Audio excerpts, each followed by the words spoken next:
Bienvenue sur cette troisième partie du tuto comment peindre les griffes-gardes avec comme étape les bronzes. Donc pour les bronzes, nous allons peindre donc les zones que vous voyez ici, le casque, tous les bords du casque par l'intérieur, les décors d'armure, les espèces de petits bracelets que les griffes-gardes ont, le petit bout de ceinture, le décor qui est là dans le dos, n'oublions pas non plus les épaulettes et deux décors sur l'arme. Donc nous commençons avec un Balthazar Gold comme base. On secoue toujours bien. Attention, la petite accélération. Voilà. Donc toujours bien diluer votre peinture comme d'habitude. On ne le répétera jamais assez, mais votre palette humide est votre meilleur ami dans la peinture. Et voilà, donc vous faites un simple aplat donc de Balthazar Gold sur toutes les pièces qu'on vient de citer. Donc tout ce qui ressort de l'armure, les épaulettes et tout. Faites attention, soyez assez délicat, comme on a déjà peint l'armure, le squelette proprement dit. Faites attention à ne pas baver sur les pièces qui ont déjà été peintes. Ce serait dommage de devoir recommencer. Cette étape-ci est peut-être un tout petit poil plus longue, mais va faire vraiment ressortir votre armure un maximum. Elle n'est pas vraiment différente de la technique utilisée pour l'armure métallique. Il y a juste 2-3 petits trucs qui changent. Sinon, la conception de la technique est la même que celle de l'armure. Vous prenez bien votre temps pour faire ça comme il faut. N'hésitez pas à remouiller un peu votre pinceau, remettre un peu de peinture sur votre palette humide. Faites ça avec un pinceau très fin, afin de ne pas baver bien évidemment. Personnellement, j'utilise un 3-0 pour cette phase.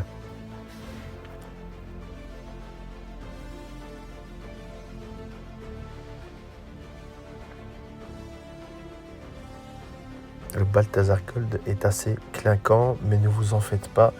Nous allons le ternir à l'étape suivante, comme je l'expliquais, comme de la même façon que la méthode pour l'armure métallique.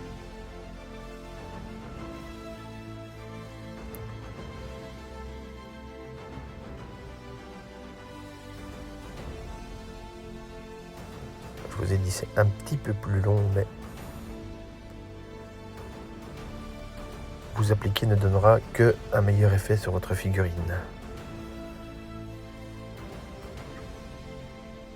J'ai envie de dire, quitte à peindre une figurine, autant qu'elle soit bien peinte.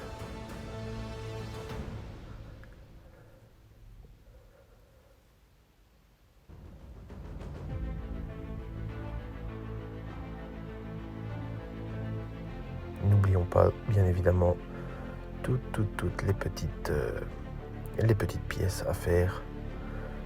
Le petit bout de la boucle de la ceinture, par exemple. La crosse de l'arme. Tous les petits détails. C'est dans le détail que votre figurine ressortira plus belle encore, avec le plus bel effet.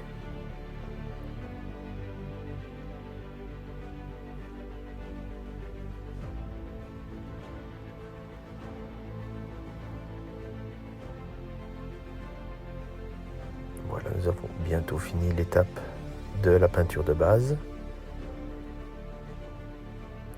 Vous pouvez remarquer que je mouille assez souvent quand même mon pinceau, que j'étire bien ma peinture et voilà le résultat final.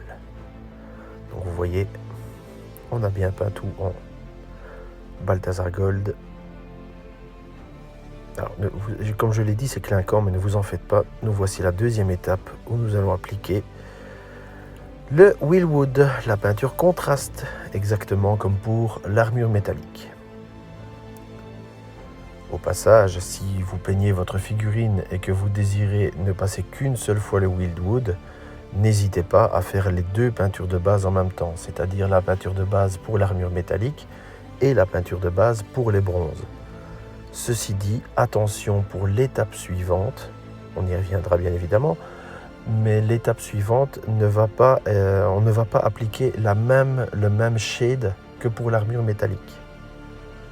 Car en effet, le bronze, j'ai fait peut-être une erreur en citant bronze, j'aurais plus dû dire cuivre, on va faire ressortir l'effet cuivré, l'effet bronze patiné de ces pièces donc.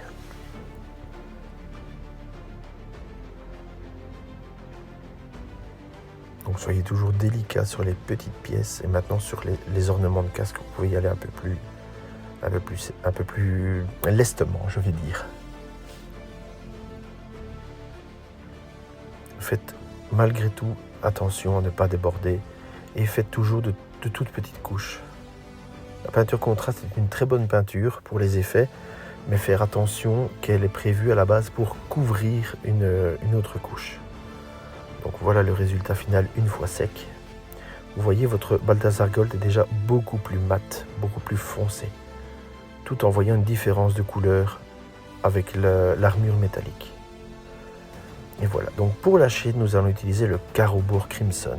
Oui, du rouge. Vous allez me dire, du rouge sur du foncé, on va pas voir grand chose comme différence. Eh bien si, vous allez remarquer que effectivement, votre figurine, votre bronze ne va pas ressortir rouge étincelant, rouge vif. Elle va juste, le Carroburg Crimson, donc cette shade, va faire ressortir le côté cuivré, le côté bronzé de votre peinture précédente. Ça va amener un petit peu de chaleur à votre bronze.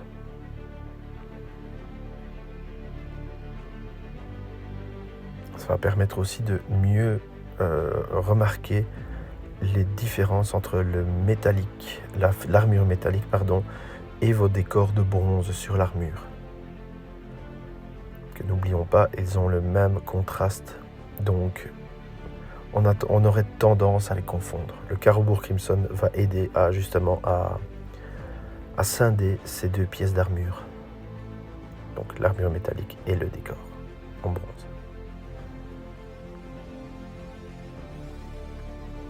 Allez-y toujours très doucement avec la pointe du pinceau, toujours en petites couches, peut-être un peu plus fortes, mais... Et voilà le résultat une fois séché. C'est très peu perceptible, mais vous voyez, votre cuivre, votre bronze ressort un tout petit peu. Et c'est ce qu'on cherchait, quelque chose d'un peu plus chaud. Et voilà, la dernière étape, tout comme pour l'armure, mais avec une autre couleur, c'est le lignage avec le Sycorax bronze. Donc tout comme pour le Stormmost Silver de l'armure métallique, la peinture est très shiny, très brillante.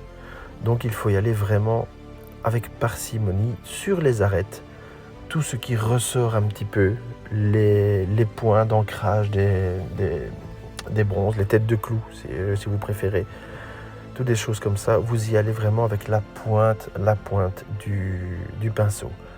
Ça, si vous allez un peu trop fort et que vous faites un trait un peu trop gros, ça va être beaucoup trop shiny pour une armure de mort-vivant. N'oublions pas qu'on veut quand même quelque chose de vieux, de terreux, comme une armure qui a passé des années dans des caveaux ou des cryptes. Appliquez-vous sur cette partie. Je vous dis, un trait trop gros ne sera pas beau et vous devrez recommencer toute la phase depuis le début, toute l'étape depuis le début. Pour ce faire, j'utilise un pinceau 5.0, toujours de la marque JR Product. J'aime beaucoup ces pinceaux, ils ne sont pas excessivement chers et tiennent très longtemps si on applique la méthode du savon pH neutre. Si jamais vous avez des questions concernant la méthode du savon pH neutre, au passage, n'hésitez pas à me faire des petits commentaires. Je ferai des petites vidéos explicatives, des tutos, il n'y a pas de souci.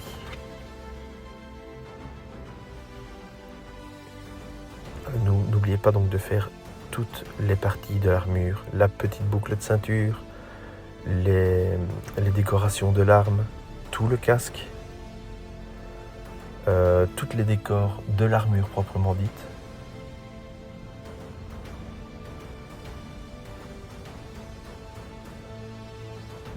Et toujours avec la pointe du pinceau. Ça doit être très très très très léger. Vous allez voir, malgré le fait que j'utilise la pointe du pinceau, que je fais ça vraiment sur le bord et très fin, vous allez voir que vous allez avoir un effet relativement brillant. Un peu plus d'ailleurs que l'effet sur l'armure métallique, vous allez voir. Mais ces deux méthodes, armure métallique et bronze, vont vous faire ressortir et donner un effet impressionnant à votre armure de votre figurine.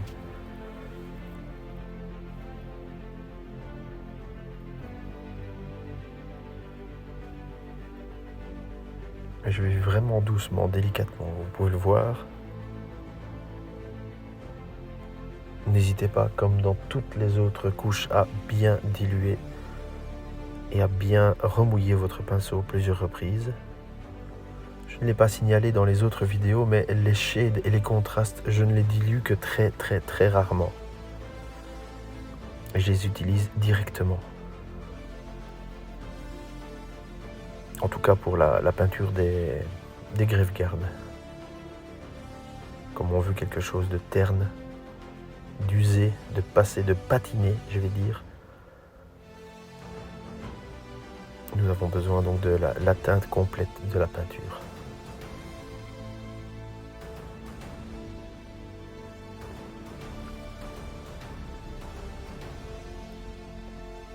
J'espère en tout cas que les vidéos que je poste jusqu'ici vous plaisent et vous viennent en aide éventuellement, bien évidemment. Et donc voilà, la peinture est terminée et voilà l'aspect final. Donc vous voyez, il y a des reflets très shiny, ce qui donne un bel effet 3D à votre figurine. On se retrouve donc demain pour le prochain tuto qui va être très très court, mais on va faire les décorations creuses du casque. J'espère que ça vous plaît toujours et à bientôt!